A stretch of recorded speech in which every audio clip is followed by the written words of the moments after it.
혹시 리더의 그 부정적인 행동 있잖아요. 이게 조직 전체에 위에서 아래로 쭉 흘러내릴 수 있다는 생각 해보셨나요? 아, 네. 마치 물처럼 번진다는 거죠? 네, 맞습니다. 오늘은 바로 그 문제, 리더의 소위 갑질, 그러니까 연구에서는 모욕적 감독, abusive supervision이라고 하는데요. 이게 직원들의 창의성을 어떻게 갉아먹는지, 그리고 그 영향이 어떻게 또 연쇄적으로 퍼져나가는지 좀 깊이 파고들어 보려고 합니다. 흥미로운 주제죠. 특히 리우 연구진의 2012년 논문을 보면요. 이 부정적인 영향이 언제 더 강해지고 또 언제 좀 약해지는지 그 핵심 요인을 짚어주거든요. 오늘 저희의 목표가 바로 그겁니다. 그 논문을 바탕으로 핵심을 짚어보는 거죠. 네. 그리고 특히 리더가 왜 저런 행동을 할까? 이걸 부하 직원이 어떻게 해석하느냐가 상당히 중요하다는 점. 이게 정말 흥미로운 포인트예요. 아, 단순하게 그냥 갑질을 당했다. 이게 끝이 아니라는 거군요. 그렇죠. 그걸 어떻게 받아들이냐에 따라 결과가 달라질 수 있다는 겁니다. 그럼 일단 모욕적 감독, 이게 정확히 뭔지부터 좀 명확히 하고 가죠. 네. 그 연구에서는 신체적인 접촉은 제외하고요. 리더가 지속적으로 보이는 적대적인 말이나 행동, 비언어적인 것까지 포함합니다. 예를 들면 뭐가 있을까요? 공개적으로 망신을 준다거나? 네, 그런 거요. 비웃거나 소리 지르고 윽박 지르고 심지어는 이제 부하 직원 공을 자기가 가로채거나 잘못을 뒤집어 씌우는 그런 행동까지 다 포함되죠. 사실 이런 행동들이 직원 만족도 떨어뜨리고 이직률 높인다는 건 이미 좀 알려진 사실이고요. 맞아요. 근데 이 연구는 거기서 한 발 더 나아갔어요. 이런 모욕적 감독이 조직의 그 경직력이랄까? 미래에 정말 중요한 직원 창의성, 이걸 어떻게 직접적으로 해치는가에 딱 초점을 맞춘 거죠. 창의성, 그러니까 새롭고 좀 유용한 아이디어를 내는 능력이잖아요. 그렇죠. 단순히 기분 나쁘고 회사를 떠나고 싶게 만드는 걸 넘어서 조직의 혁신 동력 자체를 그냥 꺼버릴 수 있다는 그런 경고인 셈입니다. 그래서 핵심 결과 중 하나가 역시 팀 리더의 그런 모욕적 감독이 팀원의 창의성을 실제로 떨어뜨린다는 거였고요. 네. 왜 그럴까요?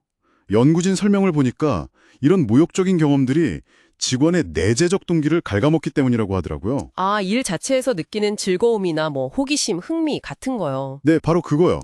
모욕감을 느끼고 스트레스를 받으면 사실 일에 대한 흥미를 잃기 쉽잖아요.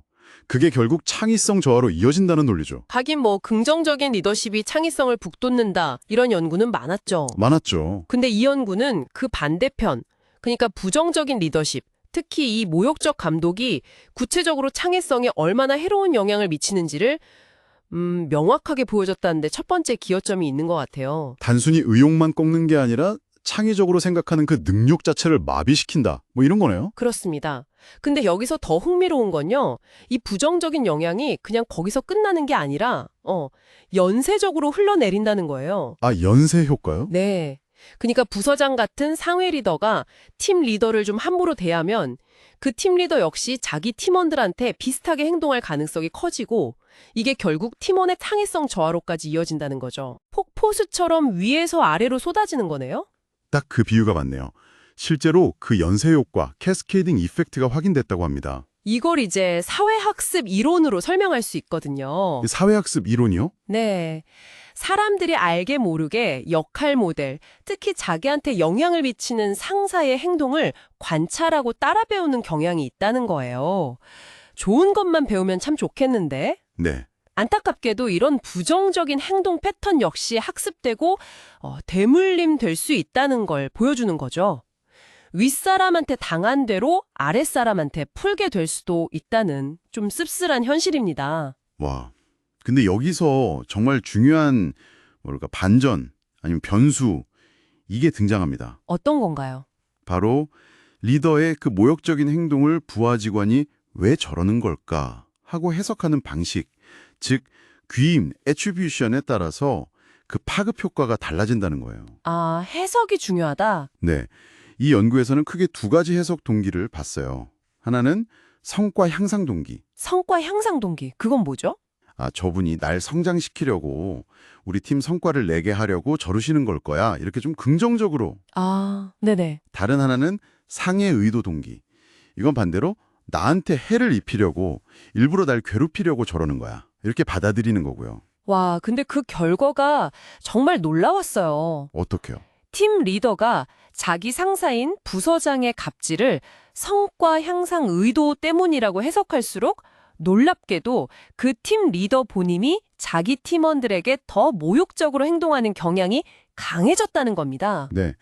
좋은 의도라고 생각하는데 더 나쁘게 행동한다고요? 그러니까요, 이게 뭐랄까, 좋은 의도라고 스스로 합리화하면서 그 나쁜 행동 자체를 더 쉽게 따라하게 되는 건 아닌가. 뭐 그런 생각도 들더라고요.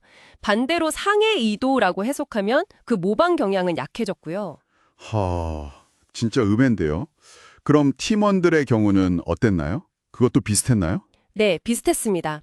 팀원이 자기 팀 리더의 갑질을 성과 형상 때문이라고 해석하면 창의성이 떨어지긴 떨어지는데 그 정도가 좀 덜했고요. 충격이 덜했군요. 그렇죠. 근데 반대로 상해 의도 때문이라고, 그러니까 저 사람이 날 일부러 괴롭히는 거야 라고 해석하면 창의성이 훨씬 더 크게 타격을 입었습니다. 그러니까 똑같은 갑질을 당해도 그걸 어떻게 해석하느냐에 따라서 받아들이는 충격의 강도나 그 결과가 확 달라지는구네요. 이 해석의 힘, 이거 정말 중요한 것 같습니다. 네, 아주 중요합니다. 그리고 이 결과들은 그냥 나온 게 아니고요. 미국 중서부에 있는 한 자동차 부품 제조 회사 직원 762명, 그리고 그들의 팀 리더 108명, 또 부서장 22명, 이렇게 다층적인 데이터를 여러 시점에 걸쳐서 수집하고 분석해서 나온 겁니다. 상당히 탄탄한 연구네요. 그렇죠. 그래서 그 연쇄 효과와 이 해석의 역할을 꽤 설득력 있게 보여줬다고 할 수 있습니다. 자, 그럼 오늘 이야기를 좀 정리해 보겠습니다. 리더의 모욕적인 행동은 단순히 그 리더와 부하 직원 사이의 개인적인 문제를 넘어서 조직 전체로 부정적인 영향을 퍼뜨릴 수 있다. 특히 미래 성장의 핵심 동력인 직원 창의성을 심각하게 훼손할 수 있다는 거고요. 네, 맞습니다. 그리고 그 과정에서 우리가 리더의 그 행동 동기를 왜라고 해석하는지가 그 충격의 강도를 조절하는 아주 중요한 열쇠가 된다는 것을 확인했습니다. 네, 오늘 살펴본 연구는 리더의 의도를 크게 성과 향상 혹은 상해 의도 이 두 가지 틀로 나누어서 그 영향을 받는데요. 여기서 한 걸음 더 나아가서 이런 질문을 던져볼 수도 있을 것 같아요. 어떤 질문일까요? 만약에 리더의 그런 좀 모욕적인 행동을 단순히 나쁜 의도나 좋은 의도, 이분법이 아니라 다른 이유로 해석한다면 어떨까? 예를 들어서 저 리더가 좀 무능해서 저러는구나. 혹은 업무 스트레스가 너무 심해서 저런 식으로 표출하는 건가? 아니면 우리 조직 시스템 자체가 좀 비합리적이어서 저런 문제가 생기는 건 아닐까? 이렇게요. 해석의 종류가 더 다양해질 수 있다는 거군요. 그렇죠. 그렇게 다른 이유로 해석한다면 과연 그 해석들은 이 부정적인 연쇄 효과나 창의성 저하에 또 어떤 다른 영향을 미치게 될까요? 청취자 여러분도 각자의 경험에 비추어서 한번 생각해 보시면 아주 흥미로운 고민이 될 것 같습니다.